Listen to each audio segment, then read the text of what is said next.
हरे Krishna the वैदिक के सभी दर्शकों का हम आज की वीडियो में स्वागत करते हैं। और वे सभी लोग जो पहली बार हमारे चैनल से जुड़ रहे हैं, हम अपने चैनल पर वैदिक कल्चर, हिस्ट्री, लाइफस्टाइल एंड वैदिक साइंस से रिलेटेड वीडियोस अपलोड करते हैं जो कि स्क्रिप्चर पे बेस्ड होते हैं। जैसा कि हमने आपके साथ एक रील साझा की थी और हमने आपको बताया था कि अब से हम भक्त चरित्र का वर्णन करने वाले हैं वीडियोस के माध्यम से, जिससे कि आप सभी को अनन्य भक्तों के बारे में पता चले।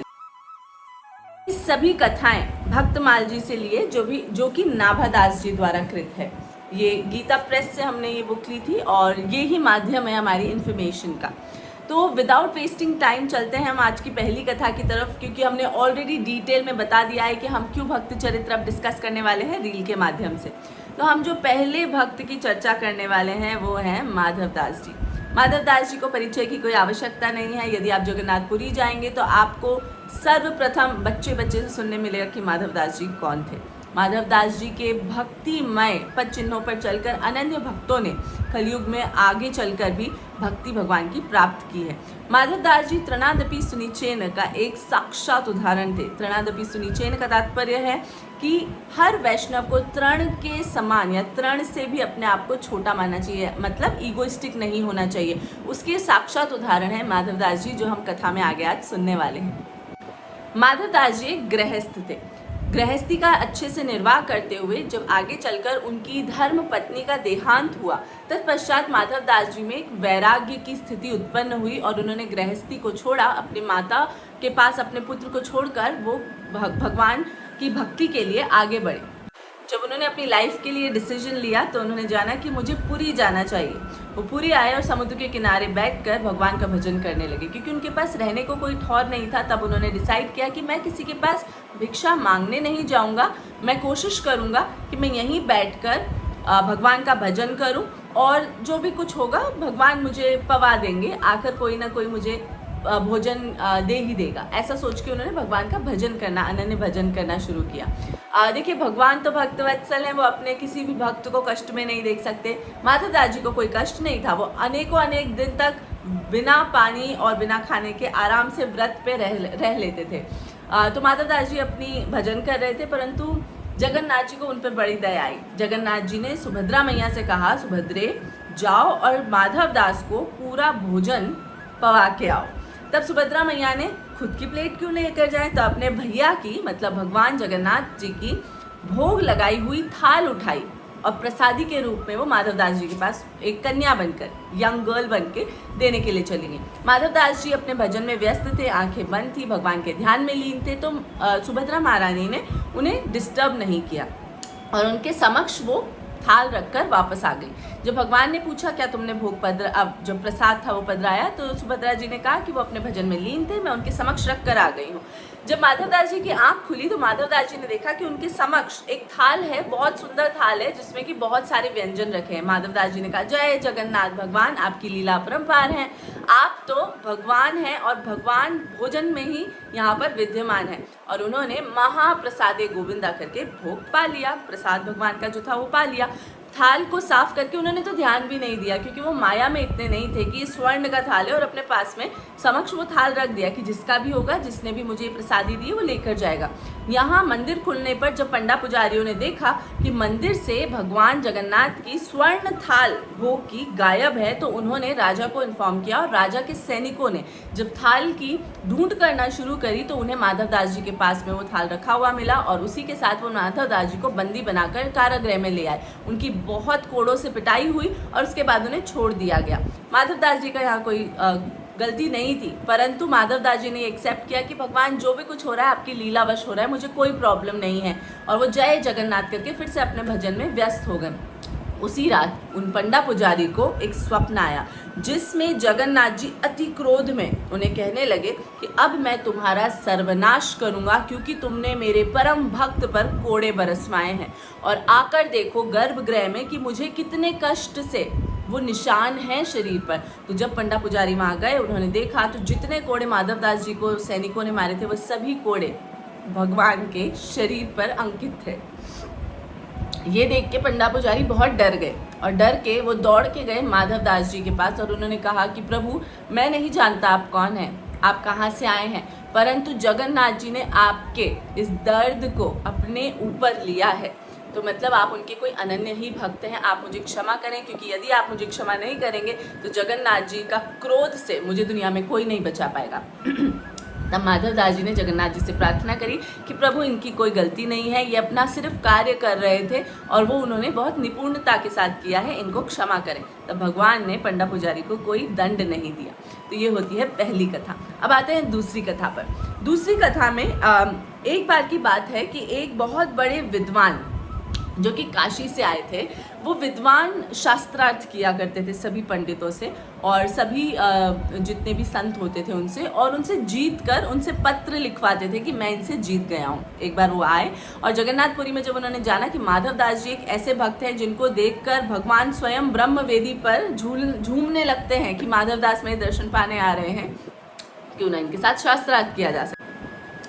जब पंडित ने आकर माधव दास जी को चुनौती दी तो माधव दास जी ने वो चुनौती एक्सेप्ट नहीं की, क्योंकि माधव दास जी का जो चरित्र है उससे हमें सीखने को मिलता था कि वो बिल्कुल भी घमंड नहीं करते थे। माधव दास जी को सभी ग्रंथों की व्याख्याएं पता थी, परंतु उन्होंने शास्त्रार्थ करने से मना कर दिया और कहा कि हे ब्राह्मण देवता, मैं आपकी हर तरह से सेवा करने के लिए तत्पर हूँ, परंतु आप मुझे शास्त्रार्थ के लिए ना कहें, आप कहें कि उसके अलावा मुझे क्या करना है। तब पंडित ने घमंड में आके कहा अपने ईगो में कि एक पत्र लिखिए और उसमें लिखिए कि मैं माधव दास अमुक अमुक पंडित से शास्त्रार्थ में हार गया हूँ। तो माधव दास जी ने वो लेटर पे लिखा, पंडित ने माधव दास जी के हस्ताक्षर करवाए और वो काशी चले गए। जब काशी में एक सभा हुई पंडितों की तो उन्होंने बोला, देखिए मैंने माधव दास जी को हराया है। सभी चकित हो गए क्योंकि माधव दास जी की ख्याति पूरे भारत में थी, तो सभी चकित हो गए कि ये कैसे हो सकता है। तब पंडित ने उन सभी को लेटर दिखाया और वो लेटर पढ़ के सभी पंडित पर जोर जोर से हंसने लगे। पंडित को क्रोध आया और कहा कि आप सभी मेरे ऊपर क्यों हंस रहे हैं। तब सबने कहा कि क्या तुमने लेटर ढंग से नहीं पढ़ा था, क्या ये पत्र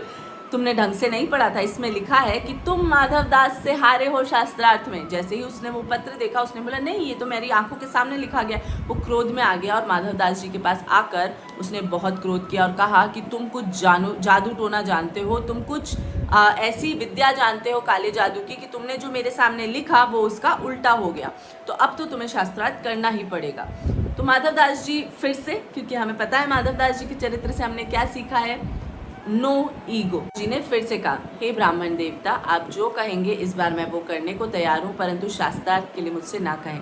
तो ब्राह्मण देवता ने कहा कि जो हारेगा शास्त्रार्थ में, या तुम अगर हार एक्सेप्ट करते हो तो तुम्हें गधे पर बैठकर अपने मुंह पे काली पोत कर चप्पलों की माला पहनकर पूरी जगन्नाथपुरी में घूमना होगा। तुम्हारे आगे 2 ढोल वाले होंगे जो ढोल वादन करेंगे और पीछे तुम गधे पे बैठकर कहोगे मैं पंडित जी से शास्त्रार्थ में हार गया। माधव दास जी ने खुशी खुशी इस चुनौती को भी एक्सेप्ट कर लिया। चुनौती नहीं करी उन्होंने, नहीं एक्सेप्ट करी, परंतु चुनौती का जो कह सकते हैं परिणाम था उसे एक्सेप्ट कर लिया। परंतु माधव दास जी ने कहा कि हे ब्राह्मण देवता, अभी मैं दर्शन करना चाहता हूँ, क्योंकि भगवान के दर्शन आरती खुली है, मैं दर्शन करके आता हूँ। तब तक आप गधे का चप्पल जूते की माला इत्यादि का अरेंजमेंट करें, मैं दर्शन करके आके पूरी में घूमकर मैं इस चीज़ के लिए अनाउंसमेंट कर दूंगा। माधव दास जी भगवान के दर्शन पाने चले गए। अभी ऑल ऑफ अ सडन जब माधव दास जी समक्ष प्रस्तुत हुए पंडित के या ब्राह्मण देवता के, तो ब्राह्मण देवता ने कहा, आइए माधव दास जी, हम आपके मुंह पे कालिख लगाएंगे, आप गधे पर बैठिए, हमने सारे अरेंजमेंट कर दिए। तब माधव दास जी ने कहा, रुकिए, अब मैं शास्त्रार्थ करने के लिए तैयार हूँ और जो हारेगा उसे ये एक्सेप्ट करना पड़ेगा जो आपने कहा है। तो जो ब्राह्मण देवता थे उन्होंने बोला, ठीक है शास्त्रार्थ करते हैं, और वो हार गए माधव दास जी से और गधे पर बैठकर मुंह पे काली पोत के गले में जूते की माला पहनकर 2 ढोल वालों के साथ पूरी में घूमने लगे और कहने लगे, मैं माधव दास से हारा। जब ऐसा ये सब देखा तो माधव दास जी बड़े प्रसन्न होकर सीढ़ियों के ऊपर खड़े थे। इतने में ही असल माधव दास जी मंदिर के अंदर से आए और उन्होंने देखा कि ब्राह्मण देवता अनाउंसमेंट कर रहे हैं और उस शर्त के अगेंस्ट जो कि उन्हें पूरी करनी थी, वो दौड़ कर गए और ब्राह्मण देवता को गधे से उतारा और कहा, प्रभु आप ये क्या कर रहे हैं। तो ब्राह्मण देवता ने बोला, बस कीजिए, आपने पहले ही मुझे शास्त्रार्थ में हराकर मेरी बेइज्जती कर दी है, आप और नहीं, मुझे ये करने दीजिए जो मैं कर रहा हूँ। तब जब माधव दास जी ने पीछे मुड़ के देखा तो माधव दास जी का रूप धारण करके स्वयं जगन्नाथ जी अपने कमर पे हाथ रखकर सीढ़ियों के ऊपर से माधव दास जी को देखकर ताली बजा रहे थे। तो माधवदास जी ने उनसे रिक्वेस्ट की, उन्हें गधे से उतरवाया, उनसे माफ़ी मांगी और ऐसे सबको पता चला कि किस प्रकार माधवदास जी से भगवान इतना प्रेम करते हैं। जब माधवदास जी की थोड़ी ख्याति बढ़ी, तो ये तीसरी कथा है, जब माधवदास जी की ख्याति बढ़ी तो माधवदास जी को इससे बहुत ज़्यादा संकोच होने लगा। माधवदास जी कहने लगे कि मैं नहीं चाहता कि मेरी इतनी पॉपुलैरिटी बढ़े, क्योंकि जैसे जैसे मेरी ख्याति बढ़ेगी मेरा ईगो बढ़ेगा और कहीं ना कहीं मुझे अहम भाव आ जाएगा। तो उन्होंने भगवान से प्रार्थना करी कि भगवान कृपया करके इसे कम करें, परंतु भगवान तो चाहते थे माधवदास जी को, तो उन्होंने ऐसा कुछ भी नहीं किया। जब माधवदास जी को कोई रास्ता नहीं दिखा तो माधवदास जी भिक्षा मांगने के लिए एक बूढ़ी अम्मा के पास गए, जो बहुत ही चिड़चिड़ी थी और बहुत ज़्यादा बच्चों पे गुस्सा करती थी, आस पड़ोसियों से झगड़ा करती थी। माता से कहा माता भिक्षा देगी, तो माता ने भिक्षा में उन्हें भोजन कराया। माधवदास जी तृप्त होकर वहाँ से चले गए। दूसरे दिन उनको फिर से भिक्षा मांगने के लिए आ गए, तो माता मैया गुस्सा हो गई कि कल ही तो दी थी। तो माधवदास जी ने बोला माता कल से कल का पेट भरा, आज से आज का पेट भरेगा। तो माता ने उस भोजन में अनेक प्रकार के मसालों को ऊपर से डालकर भोजन को खाने योग्य न रहे ऐसा बनाकर माधवदास जी को दिया। माधवदास जी ने वो भगवान को अर्पित किया और महाप्रसादे गोविंदा करके ग्रहण किया। माधवदास जी को पता चल गया था कि मैया चाहती हैं कि मैं कल से ना आऊँ। जब तीसरे दिन वहाँ पर माधवदास जी आए तो मैया अपने जो चूल्हा होता है उस पर गोबर लेप रही थी। आपने देखा होगा गांव के घरों में चूल्हे को गोबर से लीपा जाता है, तो माता एक कपड़े से उसको लीप रही थी। गुस्से में आकर उन्होंने वही कपड़ा माधवदास जी के मुंह पे दे मारा। जैसे ही ऐसा हुआ माधवदास जी अत्यंत प्रसन्न हुए, क्योंकि वो अपने ईगो को तुड़वाने के लिए, वैसे उनमें ईगो बिल्कुल नहीं था, परंतु वो अपने जो जितनी भी उनकी ख्यातियाँ हो रही थी उससे अपने आप को नीचे रखने के लिए, शून्य रखने के लिए, क्योंकि तृणादपि सुनीचे ना, ये पूरी कथा में हमें भूलना नहीं है, उसको करने के लिए माधवदास जी अपनी इंसल्ट कराना चाहते थे और वो उन्हें मिल गया। माधवदास जी ने वो कपड़ा उठाया पोछे का, उसे अच्छे से समुद्र में धोया और उसके रेशे निकाल के, क्योंकि वो हर मिली हुई भिक्षा को भगवान को अर्पित करते थे, तो आज तो उन्हें कुछ खाने को मिला ही नहीं था पोछे का, वो क्या ही कर सकते थे। उन्होंने बाती बनाई, एक बड़ा दिया लिया, उसमें उस पोछे के कपड़े के धागों को जो उन्होंने बाती बनाई थी वो रखा, उसमें घी पधराया भिक्षा लेकर और जगन्नाथ जी को वो ऑफर कर दिया दिए के रूप में। तो ऐसे हैं माधवदास जी। अब आती है एक और कथा, ये सबसे क्यूटेस्ट कथा है। एक बार की बात है, माधवदास जी जगन्नाथ जी के पास गए और उनसे परमिशन लेने गए कि जय जय मैं जा रहा हूँ, हे जगन्नाथ जी मैं जा रहा हूँ दर्शन पाने यात्रा पे। तो भगवान ने पूछा आप कहाँ जा रहे हैं, क्योंकि जैसा मैंने आपको पिछली कथा में बताया था कि भगवान ब्रह्म वेदी पर ही हिलने डुलने लग जाते थे, अपने गर्भगृह में हिलने डुलने लग जाते थे। जब माधवदास जी आते थे तो पंडा पुजारियों को भी पता चल जाता था कि माधवदास दर्शन के लिए आ रहे हैं, तो भगवान से उनके रिसिप्रिकेशन चलते थे। माधवदास जी ने कहा मैं जाऊंगा, मैं पहले वृंदावन जाऊंगा, उसके बाद मैं यहाँ जाऊंगा, यहाँ जाऊंगा। उन्होंने सारे धामों के नाम बताए। भगवान ने बोला माधवदास मुझे भी लेकर चल लो। माधवदास जी ने बोला नहीं नहीं जय जय, आपकी तो अपरस की सेवा है, आपको तो पूर्ण रूपेण स्वच्छता से हर चीज़ की जाती है और मैं तो व्रत करके रह लेता हूँ, मैं आराम से 7 से 8 दिन यदि कुछ ना पाऊँ तो भी मैं चल लेता हूँ व्रत करके। आपके लिए तो मुझे भोग भी बनाना पड़ेगा, तो यात्रा में आपको कठिनाई होगी। ऐसा बोल के माधवदास जी वहाँ से निकल गए। जैसे ही माधवदास जी कुछ ही मील चले और माधवदास जी को बहुत तेज भूख लगने लगी। भूख की व्याकुलता इतनी थी कि माधवदास जी को लगा यदि मुझे अभी भोजन नहीं मिला तो शायद मेरे प्राण निकल जाएंगे। तभी माधवदास जी ने जो भी नियरेस्ट कुटिया उन्हें मिली वहाँ पर नॉक किया। मैया ने उन्हें अंदर बुलाया, संत सेवा के हिसाब से उन्होंने उन्हें भोजन परोसा। माधवदास जी ने भोजन का भगवान को नमन किया, भगवान को पधराया और भोजन पाने भी लगे। जैसे ही वो भोजन पाने लगे मैया को क्रोध आ गया। माधवदास जी ने बोला मैया आपके क्रोध का कारण? मैया ने कहा इस तरह की निर्लज्ज माँ को सोच के, माँ के बारे में सोच के भी मुझे क्रोध आ रहा है, जिसने आप जैसे निर्लज्ज साधु के साथ अपने छोटे से बालक को भेज दिया। आप इतने बड़े साधु होके भोग पा रहे हैं और वो बच्चा आपकी तरफ बड़ी बड़ी आंखों से देखकर मुंह से राल टपका रहा है, आप उसे भोजन नहीं करा रहे हैं और स्वयं पा रहे हैं। माधवदास जी को कुछ समझ नहीं आया। माधवदास जी ने कहा मेरे साथ कोई बच्चा नहीं है। मैया ने कहा ये बैठा साइड में आपके। तो मैया से माधवदास जी ने पूछा आपको कैसा दिख रहा है? कि बड़ी बड़ी आंखें हैं, सांवला सलोना है, पीतांबरी धारण की है, छोटी सी हाइट है, प्यारा सा मुकुट सा उसकी मैया ने उसको कृष्ण वाला अवतार लगा के बनाकर भेजा है, ऐसा लग रहा है जैसे कृष्ण ही हो। तब माधवदास जी को समझ आया कि भगवान तो उनके साथ आ गए हैं जगन्नाथपुरी से बाल स्वरूप में, और यही रीज़न था कि क्योंकि भगवान को भूख लग रही थी तो माधवदास जी को भी भूख लगने लगी, जबकि माधवदास जी 8-8 दिन तक भूखे रह लेते थे। अब माधवदास जी ने पहले भगवान को पवाया, फिर खुद पाया। अब भगवान उनके सामने सचल हो गए, भगवान उनके साथ चलने लगे। माधवदास जी को हर थोड़ी देर में भूख लगती, वो फिर रुकते, वो भगवान को प्रसाद पवाते, क्योंकि भगवान को 8 टाइम खाना खाने का अब देखिए जगन्नाथ भगवान तो ना भोजन के देवता हैं, राइट, और वो दिन भर खाना खाते हैं, तो उन्हें दिन भर भूख लगती है। तो माधवदास जी बड़े परेशान हो गए कि जय जय आपको मेरे साथ नहीं आना चाहिए था, क्योंकि मेरे पास आपके लिए पूर्ण रूपेण भोजन की व्यवस्था नहीं है। अब जैसे ही वो वृंदावन पहुँचे, यमुना जी में जैसे ही स्नान करने लगे, माधवदास जी ने कहा अब यहाँ से आप जिद मत कीजिएगा, कुंज बिहारी जी के दर्शन करेंगे, उसके बाद ही आपको कुछ पवाऊंगा। भगवान ने कहा भूख तो बहुत तेज लगी है। माधवदास जी ने उन्हें वहीं पर ठेली पर खड़े हुए एक चने वाले से चने लेकर पवा दिए।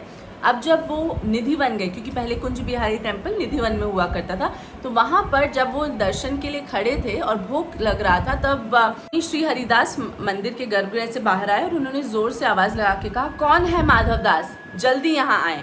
तब माधवदास जी उनके पास गए और वो बड़े आश्चर्य में थे कि इन्हें मेरा नाम कैसे पता है। तब वो अंदर गए गर्भगृह के, और वहाँ पर स्वामी श्री हरिदास ने कहा, क्या तुमने मेरे भगवान को सूखे चने खिलाए हैं? तब माधवदास जी की आंखों में आंसू आ गए और उन्होंने कहा कि जी हाँ, क्योंकि ये मेरे साथ ज़बरदस्ती आ गए हैं तो मुझे सूखे चने खिलाने पड़े। तब उन्होंने बताया कि क्योंकि तुमने सूखे चने खिला दिए हैं, इसलिए अब रुष्ट होकर भगवान 56 भोग नहीं पा रहे हैं। तब माधवदास जी ने भगवान से प्रार्थना करी, क्षमा याचना करी, और तब भगवान ने भोग ग्रहण किया। ऐसी लीलाएं करते थे श्री जगन्नाथ भगवान माधवदास जी के साथ। कथा के अंतिम पड़ाव में है माधवदास जी जब बहुत वृद्ध अवस्था में आ गए, तब एक बार देखा उन्होंने, जब दर्शन पाने गए तो भगवान बहुत उदास थे, जगन्नाथ भगवान बहुत उदास खड़े थे। उन्होंने पूछा, भगवान प्रभु आपकी इस उदासी का कारण मुझे बताएं। तो भगवान ने कहा, माधवदास मैं बहुत उदास हूँ क्योंकि इस वर्ष मैंने पका हुआ कटहल नहीं खाया है, तो मुझे राजा के बाग में कटहल पकने ही वाला है, वो खाना है। माधवदास जी ने बोला कि भगवान हम कैसे जाएंगे वहाँ पर कि तुम मुझे लेकर चलोगे। माधवदास जी ने कहा, मैं बहुत वयोवृद्ध हो गया हूँ, अब मेरे शरीर में वो जान नहीं है कि मैं आपको अपने साथ लेकर जाऊँ। आप ज़बरदस्ती वृंदावन तो मेरे साथ चले गए थे, परंतु तब मैं हष्ट पुष्ट बलशाली था। भगवान की साथ देते हुए बलदाऊ जी ने कहा, मैं भी चलूँगा, आप चिंता न करें, सारा बल मेरा, आपको सिर्फ साथ में लेके चलना है। भगवान से माधवदास जी ने कहा, लेकिन आप तो कैसे चलेंगे? तो भगवान को माधवदास जी को भगवान ने कहा, आप चिंता ना करें, आप यहाँ रात को आ जाएं, मैं सूक्ष्म रूप में आपके साथ चलूँगा। माधवदास जी मंदिर गए, वहाँ से भगवान और बलदाऊ जी दोनों निकले माधवदास जी के साथ छोटे बच्चों के रूप में, और वहाँ जाकर पेड़ पे माधवदास जी को चढ़ा दिया। ऊपर से माधवदास जी राजा के बगीचे में जहाँ सैनिक होते हैं, वहाँ जैसे जैसे तीनों घुस गए, और वहाँ से ऊपर से माधवदास जी कटहल तोड़ रहे, दोनों भाई बैठकर नीचे खा रहे, चाट चाट कर उंगलियां और हाथ। जैसे ही धम धम की आवाज़ हुई, सैनिक दौड़ के वहाँ आए। जैसे ही सैनिक आए तो बलदाऊ और जय जय भाग गए वहाँ से, और माधवदास जी को सैनिकों ने पकड़ा, अंधेरे में उनकी बहुत पिटाई कर दी, क्योंकि अंधेरा था, उन्हें पता नहीं चला कि ये माधवदास जी। जब सुबह देखा, पता चला, राजा ने क्षमा याचना की और माधवदास जी से कहा कि ये क्या लीला थी आपकी, आप कहते आप इतने बड़े संत हैं, आप पूजनीय हैं हमारे पूरे पुरी में, आपने ऐसी चोरी क्यों की? तब उन्होंने पूरी लीला बताई भगवान की, और राजा ने उनसे क्षमा याचना की। परंतु गर्भगृह में एक बार फिर से भगवान के शरीर पर उन चोटों के निशान थे। भगवान के शरीर से उन जगहों से खून निकल रहा था जहां माधवदास जी के शरीर से खून निकला था।